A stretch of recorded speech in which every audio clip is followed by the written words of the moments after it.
Yo!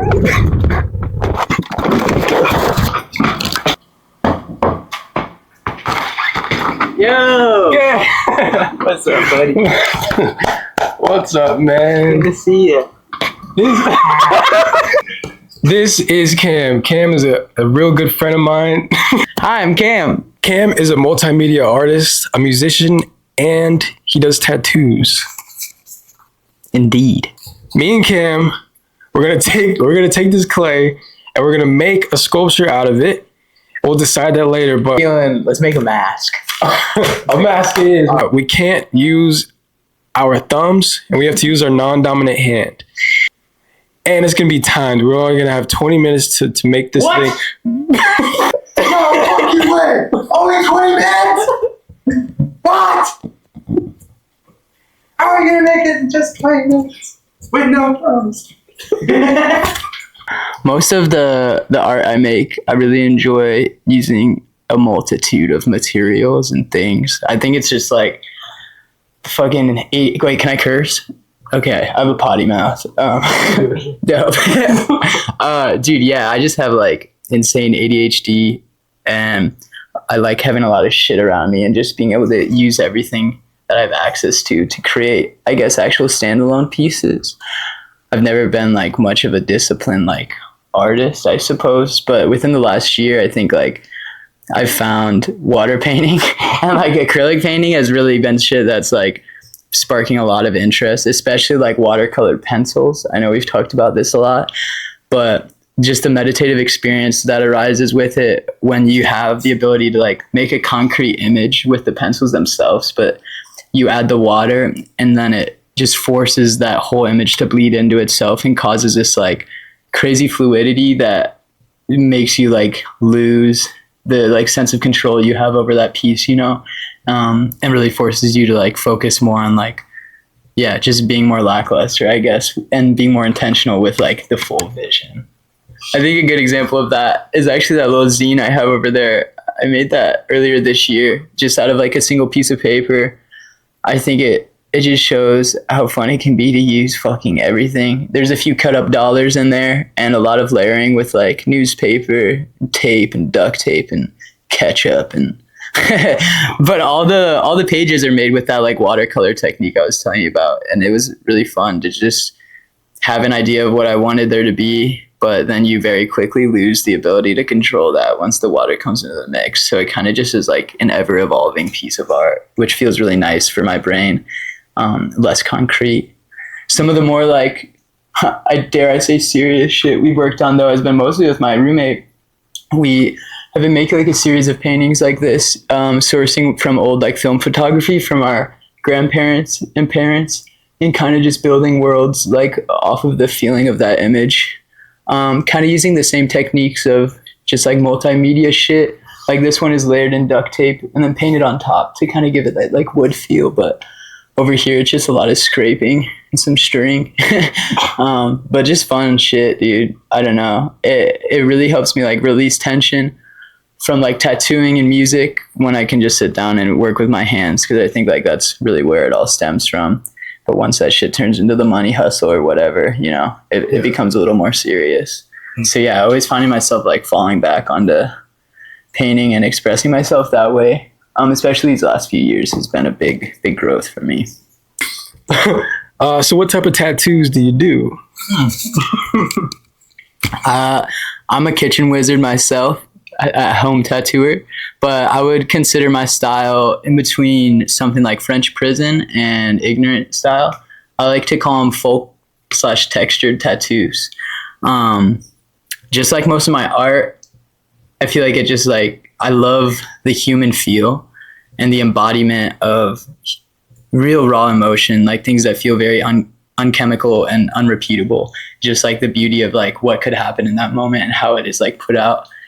And doing textured tattooing, like putting emphasis on like the individuality of each mark rather than pulling like a perfect line or making a beautiful circle. It's almost focusing on how fucked up can I make this image yet still have it read really well. Yeah. And I love that idea because I could do the same tattoo 20 times and none of them would look the same, even if they are the same image, you know? And that's something super beautiful that I feel like gets washed over a lot in that community occasionally. I'm actually working on a few things right now. If you want to come over here and check this out. This is the old drawing board, but got some hand-drawn shit here. Like I was saying, just very, more so brutal as shit. I really love the texture and how primitive things can look. Here's an example of actually some of the designs I'm working on too. More eclectic shit, but yeah, a whole lot going on this table. I found this piece of wood in the desert. It kind of reminded me of Lucifer. So I picked it up, and I think it's going to become something one day, you know. But it's just around. Bro, you're gonna get haunted. No, but see, that's the thing that you would think, and I realize it's all about the energy you put into something, and that's what you're going to get out of it, you know. So I've just been putting positive manifestations with that piece of wood. And I know it's going to protect me one day. I've been collecting a bunch of shit from the desert, actually. All these like cacti core and shit. I've been finding really interesting because they almost make this like natural incense burner. Or, I don't know.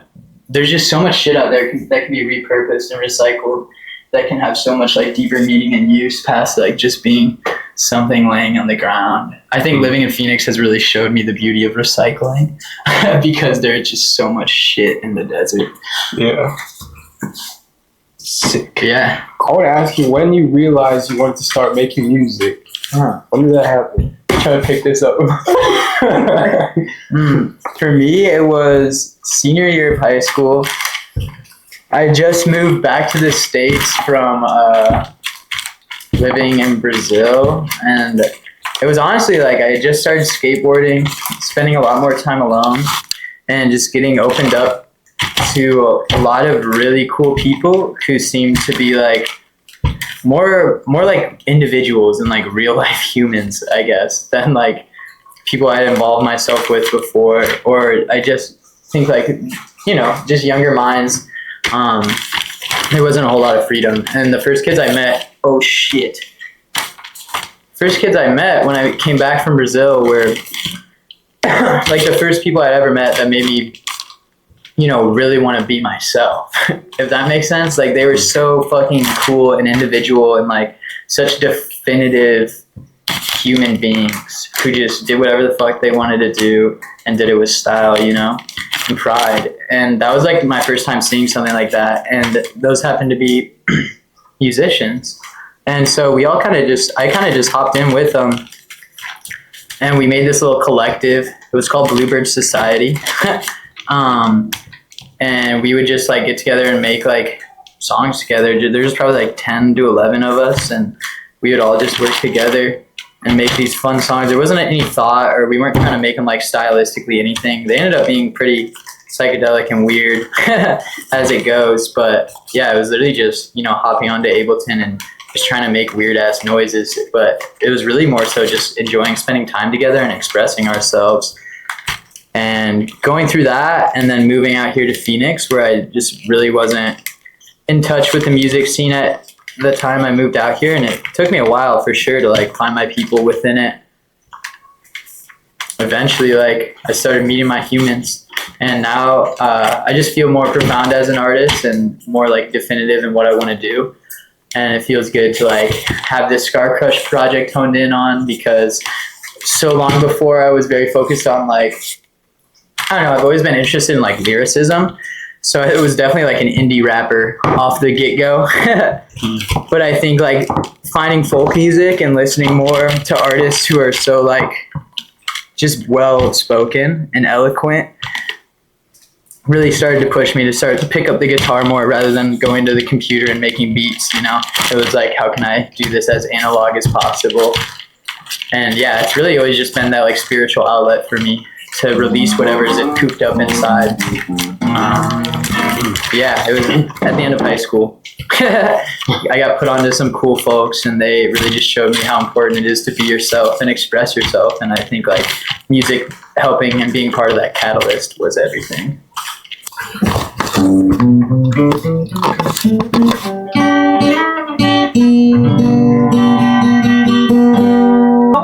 you tie those knots into my hand. As I lie around for hours, forget how to stand. And I wake up in the morning with that burnt taste in my mouth. Oh, I hate the way it feels, but I learned to walk it out.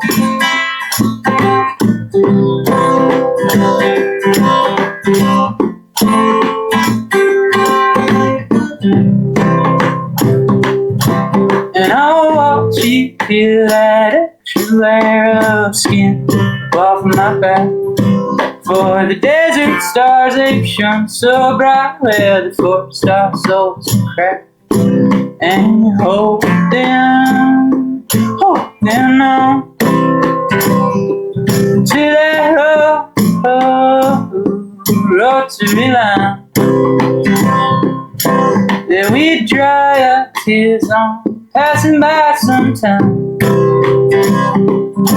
And you can call me sweetheart, sweetheart, I won't mind. So hey, hey, Maria, let's let it go. Let it go, let it be. Hey, hey, Maria,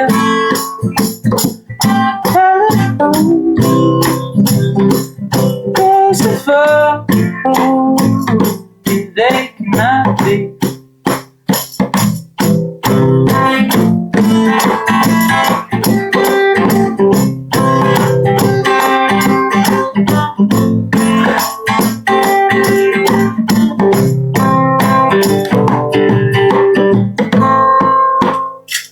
Yeah. Oh, Camden Block, everybody. What is your favorite memory from skating? Ooh, I think skating is like literally what put me on everything I love. Like through skateboarding, I met musicians, I met artists, I fell in love with tattooing, fell in love with traveling the world and exploring like just new unique places that, you know, tourism and whatever else wouldn't bring you to, but skateboarding just like gives you this access to, it literally seems like a whole different part of life outside of what's presented to you. I think that my favorite memory is just like those like very formative months of my skateboarding career where it's like you're kind of just like your eyes are being opened to like this whole version of life. Like I would say, like, you know, you start seeing handrails and stair sets and banks like completely differently than you've ever seen them before, and it really just like causes this like creative eruption in your mind. I feel like where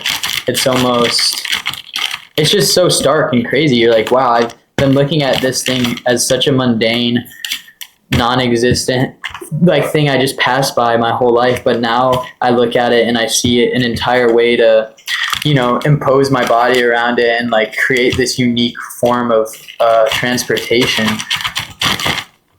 I think like I guess like a favorite memory outside of like the spiritual impact it's had on me might be like I spent the last 2 summers living and working in Barcelona. That's like skate capital of the fucking world. Like I was very blessed to be able to spend so much time there. But there's this spot called Macba that has a 3 block that's very famous, and it was my life goal as a child to like get there and ollie that shit. Just do an ollie. I wouldn't call myself like too much of a, you know, I'm not like a great skater, but good enough to get there and do what I need to do. And so yeah, I met my friend from Portugal, Rafa. Shout out Rafa is in tats. He's a tattooer out of Lisbon as well. But I met him at the base of that 3 block because he was looking, he had those eyes, you know, where like you want to try something, but you're a little scared. And I definitely had that too. And it was just a beautiful like cross-cultural moment where I could walk up to him and like, no matter the language difference, like we both were there with our skateboards trying to make an impact for ourselves. And it was really beautiful. We got to fucking just like eat shit and try that over and over and over. And so like we both ended up landing at the end of the session, and it was just a very big moment for both of us, you know, in our skate career, and also like a start to like a friendship that's lasted ever since. And I think that just goes to show like the beauty of skateboarding in general. And yeah, just fucking it destroys all boundaries and barriers. If you have a skateboard anywhere in the world, someone else is gonna have a skateboard and approach you and like be a whole like creative outlet and catalyst for whatever you're looking for. How me and Cam know each other is at ASU. We're in a design program studying industrial design. So if you want to talk about some of the designs that you make. I'd love to talk about some of the products I've made. I've actually got a few models over here, man. Let me see. This is like an older dude, way back when, but this was like a project. This is just a 3D model of what it could be. But it's a incense diffuser and humidifier based off of like the persona of people coming from South America as international students or workers, working in a dry, hectic environment, unlike home. And it just allows them to, it's based off of like native pottery from the Amazons, which is some familiar decoration. And it also has the ability to, you know, add the humidity and burn Palo Santo incense holistically, which is super important. So they can do it inside of a place of work or a dormitory and not be worried about fire regulations or anything, but still just have something that kind of brings a piece of home but to them. I grew up in Brazil for a while, so that even for myself really makes me feel comfortable. Another project I made recently, I'm kind of just on this whole fucking incense shit, I guess, but I'm really stoked on this piece. I'm calling it Chime, and pretty much what it is, it's an incense burner that collects your ash. It's unfinished right now. It's got these really cool pinch holds, and you can use this to recycle ash. Well, I got some sticks in there, but your ash to your plants, and that acts as like a natural fertilizer and catalyst because of the potassium that's in it. And when you return it, it would go like ding on that bell right there. This is a prototype, okay, guys. But yeah, that would create a chime, and it just creates this whole meditative experience of like watching waste occur, and you get the choice as a user to either upcycle that waste or, you know, put it to rest. And I think like making something like this, which makes it more difficult to just throw this shit away than to actually recycle it, it really changes that like mental process that the person is going through. And you can just see like how much in life is able to be recycled and repurposed, yet we just take it for granted. So I think that's kind of the mantra behind all my art, honestly, now I'm thinking about it.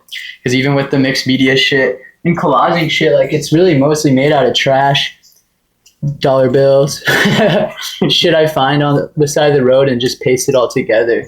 And I think like that idea of upcycling and like reusing, there's so much beauty to be found in it, and it's so easily just thrown away so often. Yeah. So it's some real shit.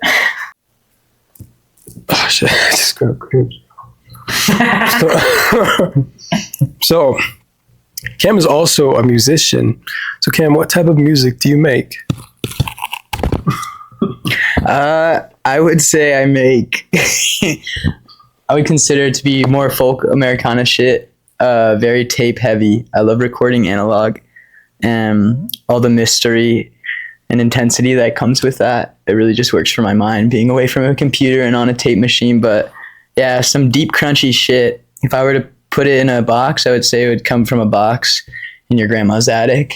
And I think like everything I make, I really strive for that feeling of like untouched nostalgia and just, yeah, something you'd find far, far away from one of your parents, like old keepsakes. And it's got that nice crunchy sound to it always. Tyler, actually, when I put out my first EP called For the Flies, this dude painted it, and it's fucking awesome. And I've got it hanging up in my room. That's a good description of the vibe. Right up there. The project is called Scar Crush, and I make it with my friend Sage. And yeah, it's just been a 2-person thing for about 1.5 years now, and we're making a band this year. So if you're in the Phoenix area trying to hear some of that honky tonk goodness, come to a Scar Crush show, motherfucker. But yeah, these are the machines I used to record all this shit on. I love me a good Tascam, just nice, crunchy, and whirly, man. There's just so much uncontrollable shit that happens when you're working with this type of media, and it really forces you to be very conscious and intentional with each take, because it takes so long to rewind it and try again. And I hate to say it, but that means that a lot of the times the takes you go with don't feel perfect to you. But in the end, there's whatever that weird thing that happened that fucked it up or sounded interesting at first, like just adds to the whole chemistry and the natural feeling of the song. So yeah, that's why I'm super into the analog shit. Yeah, I made all these tapes for my first release. For the flies. 56. 56. Ah! Oh fuck, oh fuck, oh fuck, oh fuck, oh fuck. Start the countdown. I think this is pretty good. No! Fucking good, dude. That's some real shit. How do you heat this up? Just pop it in the oven. Like on something? Like what are you talking about?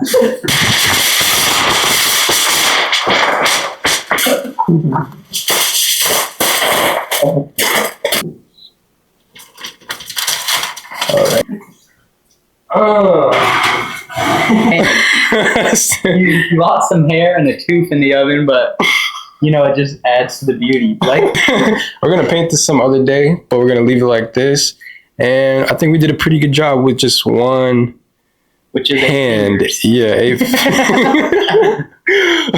But where can we find your stuff, Cam? All your music and your arts. For sure. I release music with my friend Sage under the name Scar Crush, at Scar Crush, through everything: Spotify, Apple Music, Instagram. If you can find my tattoos under Trail Mix Tattoos on Instagram. Yeah. Fucking, if you see me in the street, give me a holler. This is going cold on. I feel the heat bursting on my face, dog. I'm like Naruto.